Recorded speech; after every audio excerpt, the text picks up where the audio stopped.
hidden in the silent faces of Egyptian monuments, under the gaze of the Vedic gods, between the lines of the old books of alchemy, and tantalizing us from the myths of the Aztecs and Mayans, the essence of the secret doctrine has always been there.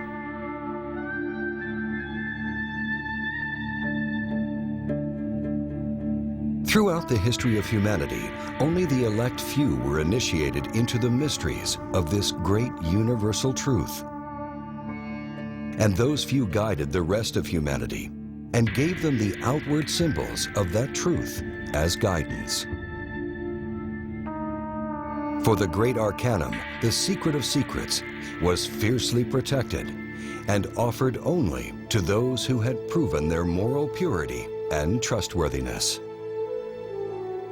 But as humanity degenerated into barbarism and cruelty, the divine knowledge went underground to survive in isolated pockets around the world.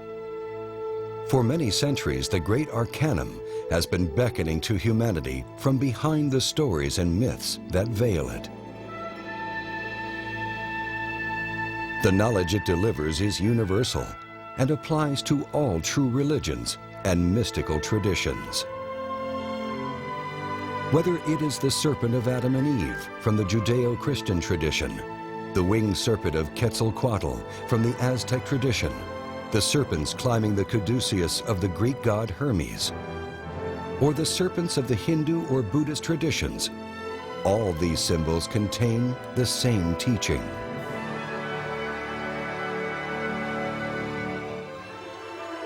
At long last, after centuries of darkness and ignorance, the time has come for this hidden doctrine to be revealed.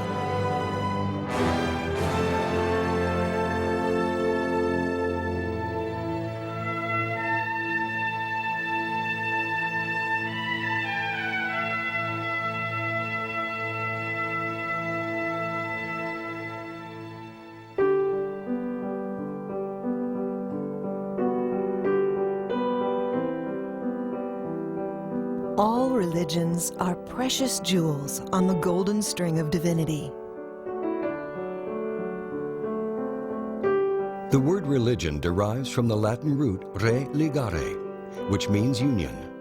The word yoga is derived from the Sanskrit root yug, which also means union. At their base, the different traditions of East and West describe the same goal: union with divinity. Religious traditions provide the map that one must follow in order to reach unification with the divine. Every religion seeks to express the same core knowledge. But one needs the right tools in order to read the map. With the right tools and their proper use, an aspirant of any religion or tradition may enter into direct experiential knowledge of the divine. It can be seen then that there is truly one science, one path, but appearing with different names and faces. For narrow is the gate and straitened the way that leads to life, and they are few who find it. In Greek, the narrow path is called gnosis, which means knowledge. In Hebrew, the same narrow path is called da'at, which also means knowledge.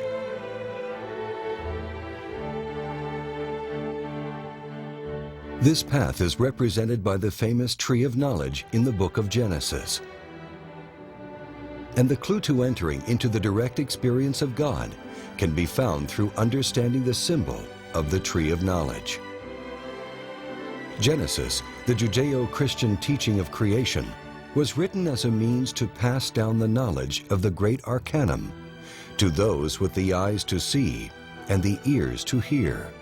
Its inception was influenced by both Eastern and Western traditions in order to provide humanity a key contained in the foundation of all the great religions of the world.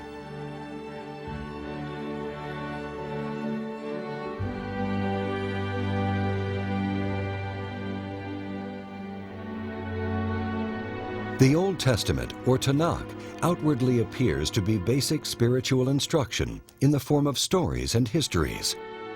Yet in truth, it is a vehicle of the secret knowledge. To better understand the origins of the Judeo-Christian tradition of Genesis, it is necessary to take a brief look at the life of the author, Moses. Although of Jewish lineage, Moses was raised to be an Egyptian pharaoh and was trained in not only the hidden wisdom of Egypt, but also that of his native Judaism. The civilization of ancient Egypt is among the longest lasting in the history of humanity and an accepted custodian of immense knowledge in the ancient world. Judaism was directly influenced by two of the oldest civilizations on record, those of Sumeria and Babylonia, civilizations famous for their mystery schools. Schooled in the hidden teachings of these ancient traditions, Moses wrote the first 5 books of the Bible in Hebrew and in code, as was the tradition. Thus, every story and name contained within the books of Moses hides a deeper meaning. As it says in the mystical Hebrew book, the Zohar, "The narratives of the doctrine are its cloak. The simple look only at the garment, that is, upon the narrative of the doctrine. More they know not. The instructed, however, see not merely the cloak, but what the cloak covers." The Bible is symbolic. The characters and events of the Bible are a cloak that veils the real message. This inner knowledge has been hidden, or in the case of Christianity, rejected entirely. The Bible, like all great religious books, has been interpreted literally. Even Jesus of Nazareth taught both a public and a secret doctrine. "To you it hath been given to know the secrets of the reign of the heavens, and to these it hath not been given." Those who received the secret teaching were persecuted and forced to take the knowledge underground.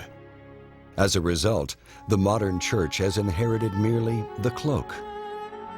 In addition, the Bible has undergone repeated editing by those without any knowledge of its secrets.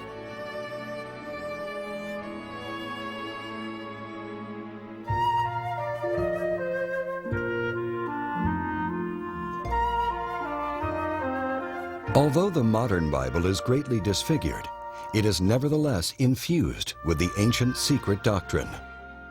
However, the many levels of meaning hidden in the Hebrew letters are not visible in the modern language versions of the Bible. For example, the very first words of the Bible in Hebrew are Bereshit bara Elohim. The common literal translation is, "In the beginning, God creates." But the Hebraic translation, found in the Zohar, reads, "In wisdom, Elohim creates." Elohim is a Hebrew word. The root El is Hebrew for God and is masculine. The feminine form of El is Eloah, which means goddess. Elohim is plural, thus meaning gods and goddesses, male-female. In contrast to the familiar image of a bearded old man, God is established in the first 3 words of the Bible as androgynous, containing both male and female.